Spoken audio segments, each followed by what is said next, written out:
Hello students, welcome back. Students, in our last topic we have completed up to time, right? Okay, so we will move forward now to our next topic, that is our last topic is simple pendulum. Okay, let's get started. So this is what a simple pendulum is. It is suspended by a long thread that is known as string, and there is a metal ball which is known as bob of the pendulum. Now we'll see what it is. So do you know what a simple pendulum is? Well, consider an object of small mass suspended from a fixed end by the means of a thread or wire or string. This setup is called a pendulum. Simple. So a simple pendulum is what? It is an idealized version of a physical pendulum. In a simple pendulum, the string under consideration is what? Massless, and the object tied to the end of the string is a point mass. Okay, so this object attached to one end of the string is called what? Is called the bob of the pendulum. Yes, we have seen that initially the pendulum is at rest. Okay, that means what? The pendulum was not moving. Okay, this position of the bob, this position of the bob means when the bob is at rest. This position of the bob is what we call as rest position or mean position. Okay, when the bob is not moving, it is known as rest position or mean position. Okay, now what will happen if we give this bob a little push in either side of the directions? What do you think, students? Okay, we will see that it will start moving back and forth. This back and forth motion of the bob is known as oscillatory motion or periodic motion because it is repetitive in nature. So do you know what does it mean by back and forth? Backward, forward and backward motion is known as back and forth. Okay, so this forward and backward motion of the bob is also known as oscillatory motion or periodic motion. Because why? It is repetitive in nature, because it repeats itself after regular intervals of time. Okay, so when does it complete one cycle or one oscillation? We say that the bob completes one oscillation or one cycle when it moves from the mean to one extreme point, then to the other extreme point, and then back to the mean. Such motion is called periodic motion. Okay, so let's see what does it mean by one cycle. See, this pendulum, when it was in mean position, the bob was at rest, right? So if you slightly push the bob, it will go to the extreme positions. See, there are two extreme positions at the right hand side and left hand side. So one cycle means, or one complete cycle means, when the bob goes from the mean position to one of its extreme position, then to the other extreme position, and then again come back to the mean position.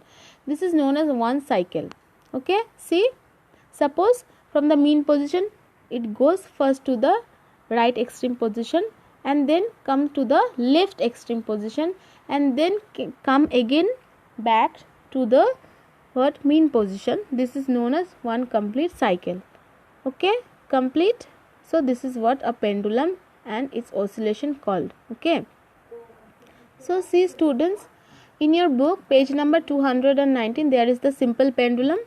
This is the simple pendulum, looks like figure 15a, and motion, when it is at motion it looks like figure 15b.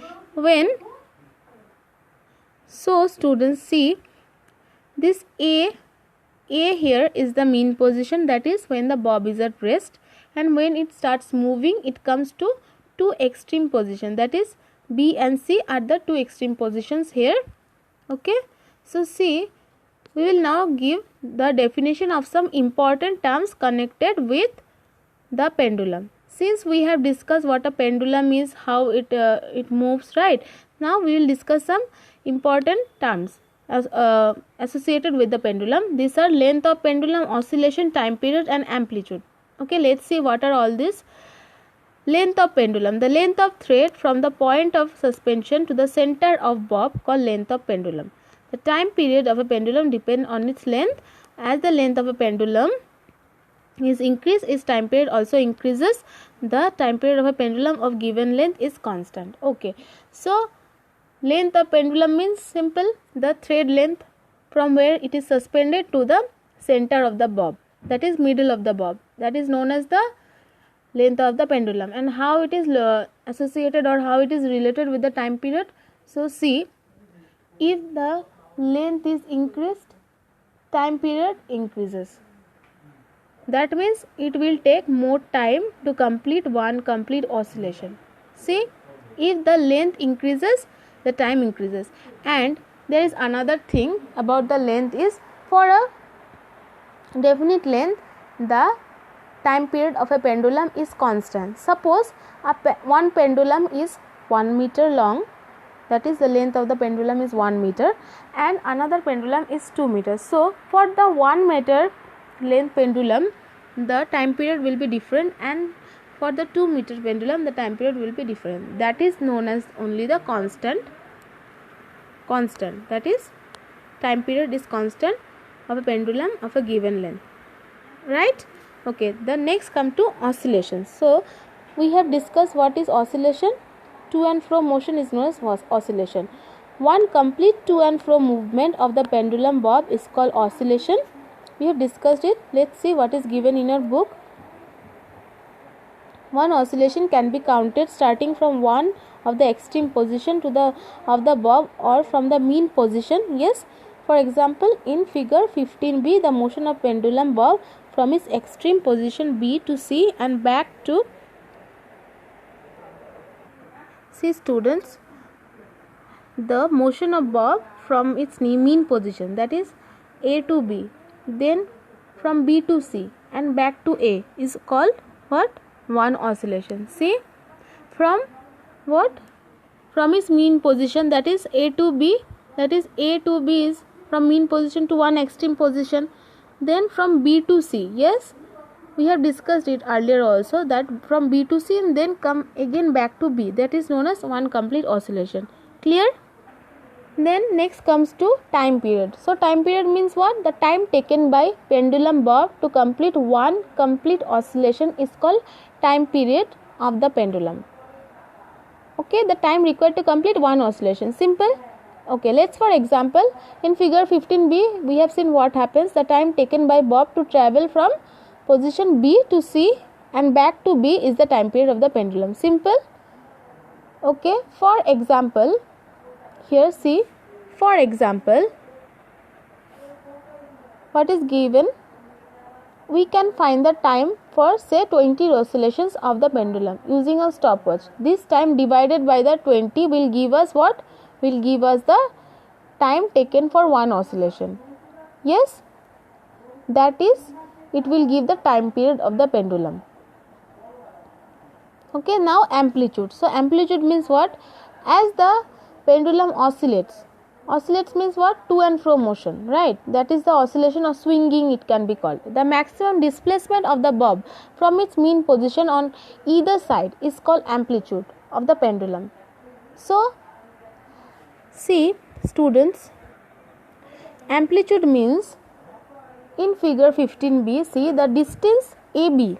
Here AB is the amplitude of the pendulum, or the distance AC is also equal to the amplitude of the pendulum. Okay, so amplitude is simply means distance covered by the pendulum from mean position to one of the extreme position or to any of the extreme positions is known as amplitude. Simple. Okay. Okay, now students, there is a sample problem in your book about pendulum. So what it is asked, a simple pendulum takes 32 seconds to complete 20 oscillation. Okay, what is the time period of this pendulum? Okay, so time period means what? Time taken to complete one oscillation. So time taken to complete 20 oscillation is what? 32 seconds. So time taken to complete one oscillation by unitary method only we can solve it. That is 32 divided by 20 is giving 1.6 seconds. So this is the time required to complete one oscillation. That is the time period of the pendulum. So the fact that the time period of a given pendulum is constant was discovered by a scientist named Galileo Galilei, just by chance. Okay, this is important, students. Now students, let us move forward to the next subtopic under pendulum, that is under simple pendulum. That is the use of pendulum for measuring time. See, pendulum clock. So what it is? The pendulum clock is what? The periodic motion of a pendulum is utilized in pendulum clocks for measuring time. So in a pendulum clock, the swinging pendulum regulates time. Regulates means it maintains the time. Swinging motion, it maintains the time.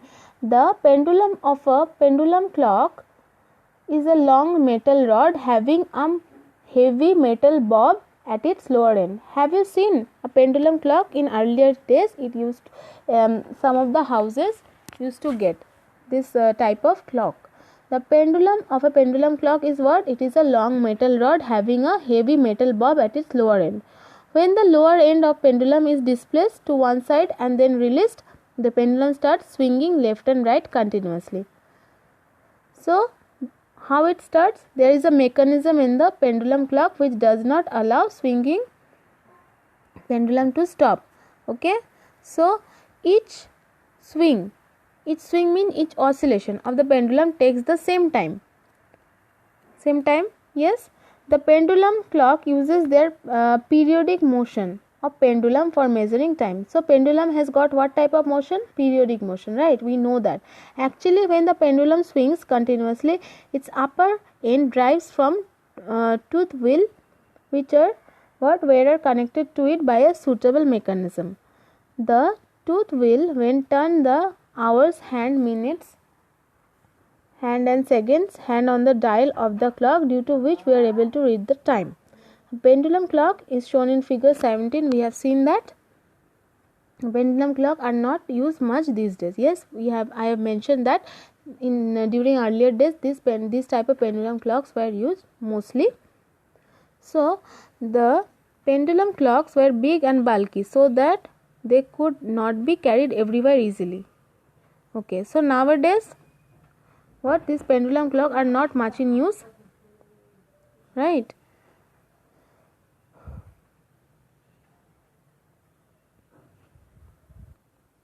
Now students, see in the next para, pendulum clocks were usually kept fixed at a place and used for reading time. In order to make small, light and portable clocks and watches, a kind of modified pendulum was developed which is much smaller and compact than the traditional pendulum used in pendulum clock. It is called balanced wheel and hair spring arranged. See figure 18a. So these days, nowadays, pendulum clock are not much in use. So this is a balance wheel. Nowadays a balance wheel type of thing is under a clock or inside a clock which is used. So see, a balanced wheel do what? A balanced wheel connected to a hair spring shows periodic motion. The inner end of hairspring is attached to the center of balance wheel and the outer end of hairspring is fixed to the frame of a clock or watch. When the balance wheel is displaced slightly to one side and released, what happens? It starts oscillating back and forth continuously. Each oscillation of balance wheel takes the same time. Till recently, most of the clocks and watches use the periodic motion of balance wheel and hairspring arranged for their working. These were called winding clocks and watches, because they were run by winding a special kinds of spring with the help of a winding key. See figure 18b. A winding table clock is shown. See, a winding wristwatch is also shown, right? Now the last subtopic under this topic time, that is under this topic simple pendulum, is latest trend in measuring of time.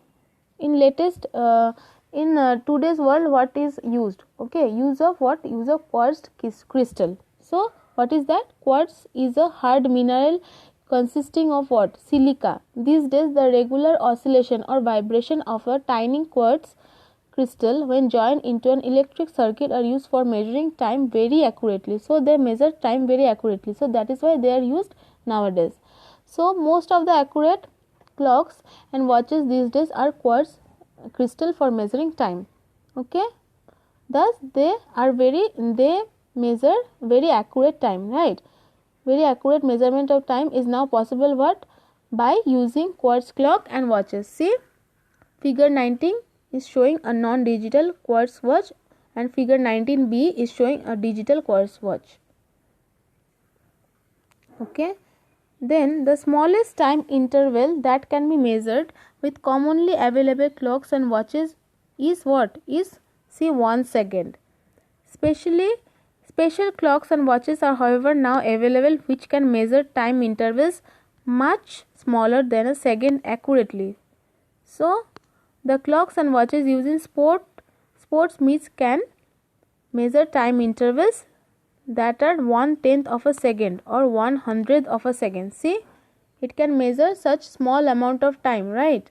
Nowadays, due to the advancement of technology, we have this type of watches also, right? So, please student, go through these topics, go through the book. So, I think the chapter is completed. Notes will be provided to you. Students, please study properly. Thank you.